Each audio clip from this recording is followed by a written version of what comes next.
Shaina NC जी, लगातार ये कहा जाता है कि महिलाओं को पंचायतों में रिजर्वेशन दिया जाता है, लेकिन पंचायतों का हाल देखा है किस तरीके से होता है कि वहां पर महिला चाहे सरपंच बन जाती है, लेकिन पीछे सरपंच पति रहते हैं, पीछे पुरुष खड़े रहते हैं, बैक सपोर्ट हमेशा पुरुष का रहता है और हमेशा मुखिया पति ही माना जाता है, महिला को मुखिया के तौर पर नहीं देखा जाता। तो जब बिल आ रहा है तब विरोध क्यों?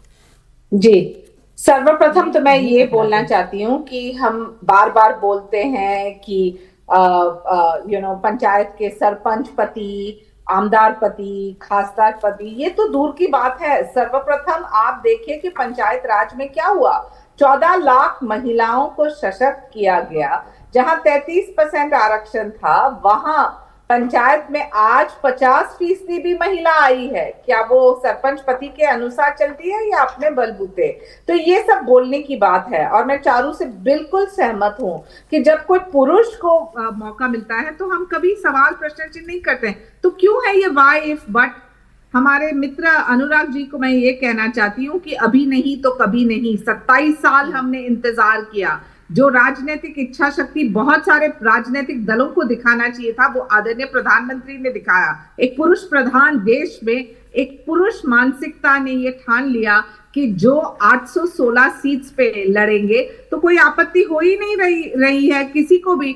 आपको जो देना है ओबीसी को तो आप दीजिए आपके कोटा में से, कौन आपको ना बोल रहा है? ऐसे नहीं है कि शेड्यूल कास्ट को नहीं दिया है, शेड्यूल ट्राइब को नहीं दिया है, अन्य जाति को नहीं मिला है। तो मेरी विनंती है कि ये बात बहाना बनाना बंद कीजिए। और हम थक गए हैं। हम फ्लावर पॉट नहीं है कि जो आप हॉल में कहीं रखें या लिविंग रूम में कहीं रखें और बोलिए कि देखिए हमने एक महिला को एक जगह तो दिया है। हमें सेंटर टेबल पे बैठना है और निर्णय लेना है। और वो निर्णय लेना है ताकि 50% जो आबादी है इस देश में, उनकी आवाज बने।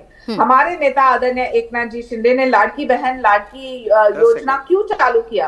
ताकि महिला शिक्षित, सुरक्षित, आत्मनिर्भर हो। हमें वो बेचारी का टैग नहीं चाहिए, लेकिन मौका का अवसर जरूर चाहिए और अभी इसी वक्त। ठीक है कंचना जी, जब अवसर ही नहीं मिलेंगे तो कैसे महिलाएं आगे बढ़ेंगी? महिलाओं को आपको हमेशा सशक्त करने की बात ये कही जाती है, लेकिन जब सशक्तिकरण की बात आ रही है, जब बिल आ रहा है और प्रधानमंत्री कह रहे हैं कि क्रेडिट मुझे नहीं लेना, विपक्ष को ब्लैंक चेक दे रहा हूं, क्रेडिट ले लीजिए।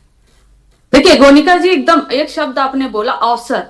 बात सिर्फ अवसर की ही है। और आपने बोला कि महिलाओं के आरक्षण के विरोध में क्यों। आपको याद होगा हिस्टोरिक तौर पर अगर देखें तो 1996 में सबसे पहले यह बिल आया था, और बिल आया था जनता दल की सरकार में। हमारी सरकार में सबसे पहले as a private member bill जो है वो जनता दल की सरकार में आया था। और तभी से यह मांग उठी थी कि महिलाएं शोषित हैं, वो सारे वर्ग की महिलाएं शोषित है, लेकिन उसमें भी सबसे शोषित कौन? बात है अवसर की। तो बात अवसर की तो दलित समाज को भी होना चाहिए, ओबीसी समाज की महिलाओं को होना चाहिए। लेकिन चारू जी और शायना जी को शायद एक फैक्ट नहीं मालूम है कि एससी एसटी को जो पुरुष हैं उसमें महिलाएं भी लड़ती हैं, ऑलरेडी आरक्षण है, उनको आरक्षण है। और ओबीसी की महिलाओं के लिए आरक्षण की मांग हो रही थी, क्योंकि ओबीसी के पुरुष को आरक्षण नहीं है, क्योंकि महिलाएं ज्यादा शोषित हैं। और महिलाओं में भी कौन सी महिलाएं सबसे ज्यादा शोषित हैं, इसको वर्गीकरण को लेकर हमने बात की थी। तो महिला आरक्षण का जो इतिहास है, संघर्ष 27 साल है साइना जी, लेकिन 27 साल का संघर्ष ओबीसी एससी एसटी